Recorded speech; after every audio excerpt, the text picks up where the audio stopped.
I want to introduce two very important aspects of mathematics, something called the domain and then something called the range. And the domain and range are used heavily in advanced mathematics. And when you first learn about it, it can be very difficult to understand like what they are, what the use is. So I want to introduce it using like an application problem here. So actually what I have here is I have kind of like showing the stages of the height of a tree.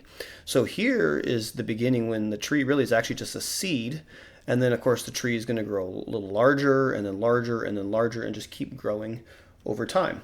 In fact, I might even say here that this could be like year, I'll just write year 0, because actually the tree hasn't grown for a year. Not until right here. I could say this is year 1. So after 1 year, the tree is, it's grown. It's a certain height. In fact, let's just kind of make up some different heights here. Let's just say that this is 1 foot tall. And of course, if I back it up, how tall was it when it was just a seed?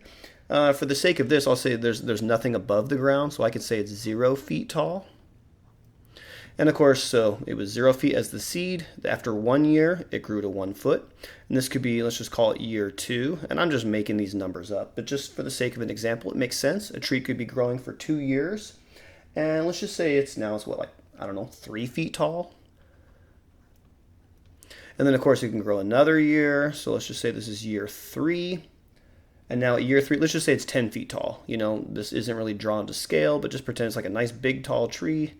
And it's 10 feet tall. Of course, this could keep happening and keep going. Like we could have year 4 and year 5 and year 6 and so on. And I can keep drawing this picture. And of course, the tree could keep growing taller and taller. What makes sense in mathematics is maybe to make like a table. So let me make a table. I'm going to make a horizontal table, even though I prefer usually a vertical table, but I'll make a horizontal table just because it fits on the screen nicely. So we have the year, and then we'll have the height. Of course, the year is measured in years, and the height will be measured in feet. And we saw here in our first part at year 0, we could say the height was 0. And then after year 1, the height was 1 foot tall. And then year 2, the height was 3 feet tall. And then we had year 3, the height was 10 feet tall. And you know what, let's just make another one up. Let's just say for year 4, I didn't draw the picture, but for year 4, let's just say the tree grew even more, and now it's 20 feet tall. And again, we could keep going and having more and more years and more height. So let's think about what we talked about in terms of domain and range for this thing. The domain up here, the domain is the set of all possible input values allowed or used. So, what does that mean? What's the input values? Well, in mathematics, we might think of the input like from a table. Here, I would say the input could be like x. In fact, let me write that up here for domain. I'll put a little x by it. Domain, the input is usually x. It doesn't have to be x. In fact, for the sake of this problem, we could call it the letter t for time.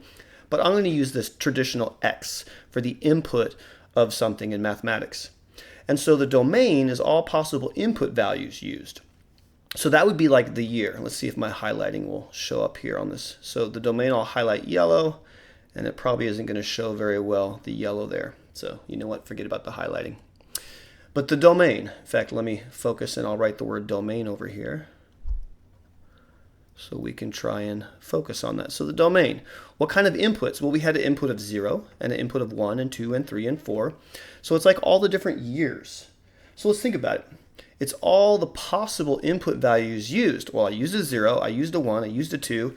Like, could I use a 5 and a 6 and a 7? Could I use like a 4.3 as an input? In fact, let me write that down right here. Could I actually have 4.3 years?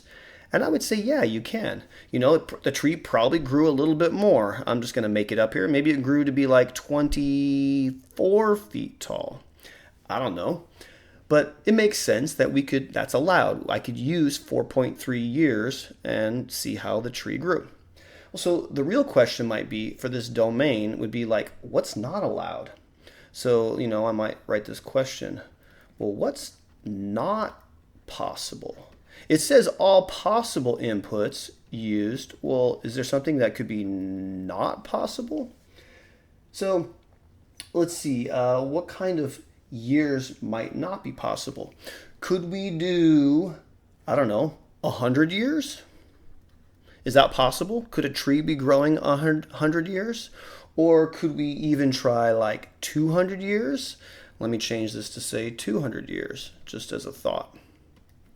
Could we do 200 years?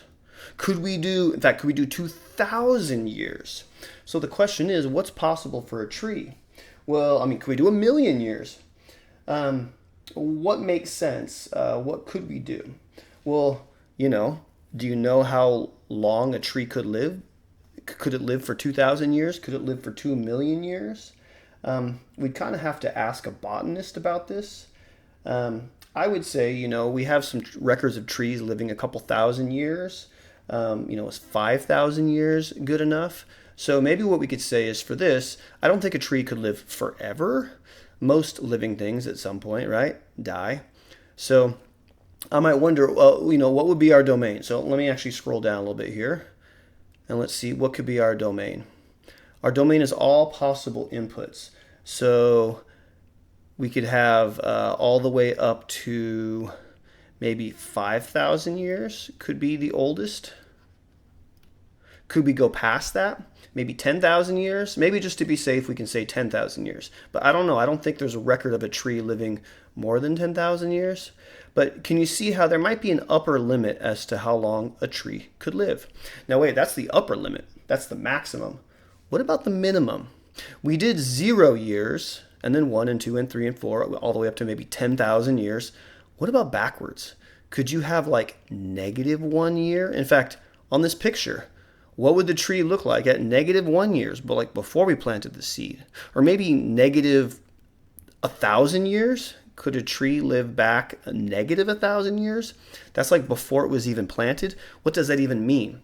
So I might say, for the sake of this, our domain, what values could we use? Maybe we should just say that the tree starts at year 0. It didn't really exist before it existed, year 0, or at least before it was growing and planted. So I would say 0 years all the way up to maybe 10,000 years. That could be like our domain. These are the numbers we could use for our input for the years. 0 years, then 1 year, and 2 years, and 3 years, and then 20 years, and 100 years, and 1,000 years, and maybe up to 10,000 years. And at some point, I think it's not possible for it to live any longer. So we kind of have our lower limit, our minimum, and our maximum. And this is for the input. So this is, I would say, our minimum input, and this would be our maximum input. And that's our domain. Now, if you know what inequality notation looks like, usually we would write our domain in possibly an inequality notation. And that would look like this. 0 is the smallest. I'm just saying 10,000 is the largest. And so these are our x values. So what we do is we say that's the smallest, and I could actually equal 0 years. And then this is the largest, but I could actually equal that possibly as the largest. And since it's our domain, it's all our x values, we would put x in the middle. So the smallest x, or the smallest amount of years a tree could live, would be 0, and the largest would be 10,000. Okay, so that's our domain. Remember, the domain was all possible input values that are allowed or used. So we're saying from 0 to about 10,000 for our tree problem. What about the range? So the range is different, but it's related. Ooh, that went crazy. My auto shape. It says it's the set of all possible output values that result from using the entire domain. So remember, the domain was the all possible input. This is actually just all possible output. Of course, it's resulting when you use the input values. In other words, we used a 0 for input and we got a 0 out. We used a 1 for the input for year 1, and the output, or the value out, was a 1 foot. And in fact, we could go to 3 years, was 10 feet, and 4 years, and so on. In fact, we kind of said our maximum was 10,000 years for the input. So I might think, what would be the maximum output? Now, of course, we're talking the range, the output. And the output is like our y value here, which is our height. And that would be the range. Well, let's look at what type of ranges we have. And again, let's think about the maximum. Well, the tree grew up to 1 foot and then 3 feet and then 10 and then 20 and 24. In fact, it could keep growing more and more and more and more. Of course, if the tree grew for 10,000 years, it could be really, really, really tall. So let's think like, what are the possible ones? Actually, maybe we should think of what's not possible. Like a tree could grow really tall, but is it not possible to grow, 10,000 feet tall or 1,000,000 feet tall? Have you ever seen a tree that's 1,000,000 feet tall? So what we might want to think about for the range is kind of like what's possible and maybe what's not possible. What's possible for the largest or maximum amount? Well, again, we might have to ask a botanist. We thought about how long could a tree actually live? Well, how tall could a tree actually get? Well, if you look at some of the records, I think the Sequoia redwood tree is like 380 some feet tall. So I don't even know if it can get, if they break 400 feet. So I might say the maximum might be about 400 feet tall. I don't think there's a tree taller than that. Okay. They can't really just keep growing tall forever. They would probably fall over at some point. So I might say the maximum is 400 feet. And of course, what would be the minimum, right? We had a maximum. What could be the minimum? Well, kind of like when the tree was a seed, I think the smallest it could be is 0 feet tall, just a tiny little seed and not, poking out of the ground at all. So I might say 0 feet. Oh, let's make that white for the numbers there. Let's make it 0 feet for our minimum. And hopefully this makes sense. I could say, well, what are the possible height values? What's the range for this, all the outputs? It could go from 0 all the way up to about 400 feet. That's what makes sense. That's what's possible for this. So we could say our range for this problem regarding our tree growing over time and getting taller and taller, the range or the outputs would be from 0 as the smallest, and we could actually equal that height, all the way up to, we're saying 400 is the tallest. Maybe if a tree grows more than that, we could adjust our range to get a little bit taller, but I don't think a tree can grow forever. And since this is our range, we're going to put a Y here because it's the outputs, the output values. And so now we see that we have this thing called domain and range. It kind of describes like the possibilities for this problem. The domain are all possible inputs, which is our X. And so I'll write the word input here.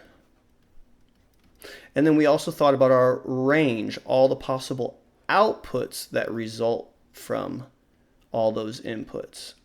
So we have our X's and our Y's, our inputs and our outputs, and all the possibilities. This is very important in higher math because there's certain situations where you can't go more than that. The domain only goes a certain amount, or you can't go smaller than that. In fact, what's really important is to think about like what's not possible. Is there something in the domain or range that's not even possible? And that happens a lot when math gets crazy. So check that out in the future. So now we have our domain and range.